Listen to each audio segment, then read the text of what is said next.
Hello, I'm Sarah and welcome back to Sewing Therapy. I'm wearing my newest pattern, the Infit dress. I invite you to join me and sew your own. Here's the general idea about this pattern. I designed this pattern hoping you to create a successful infit that evolves into a fantastic outfit. Each file offers layer options for every size. Choose the file that suits your needs best. Infit is designed for beginners, featuring no closures for ease of sewing. Its neckline offers a perfect balance, providing easy wear and bra strap coverage. I created sleeve wings to simplify sewing sleeves and allow for contrasting fabric use, adding a unique touch to your infit and distinguishing it from other garments.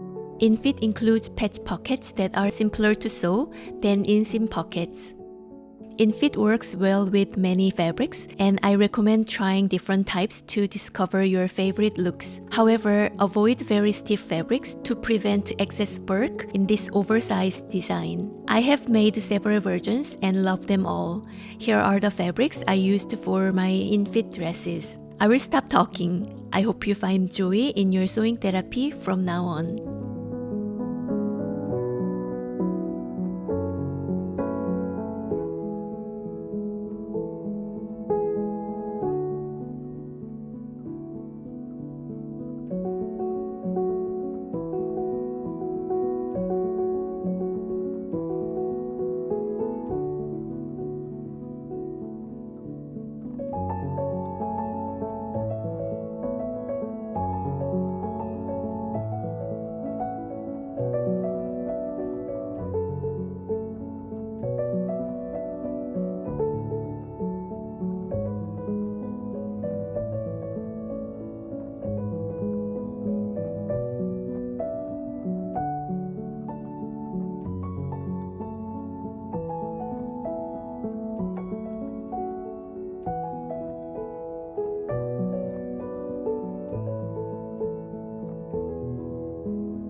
Here's my finished Infit. I'm loving the ease and comfort as well as the simplicity of this elegant silhouette. The sleeve wing may just be my favorite detail as it's a hidden pop of joy that likes to peep out once in a while. It is customizable, so experiment with the bodice and sleeve width and length to suit your style, as each adjustment can alter its vibe. Since oversized garments fit differently on various body shapes, understanding how Infit looks on you is crucial. Visit my Instagram for lots of inspiration on sewing and styling Infit. I can't wait to see your versions of my pattern and how your creativity will shine through your Infit. Thanks for watching and I will see you in my next video. 안녕!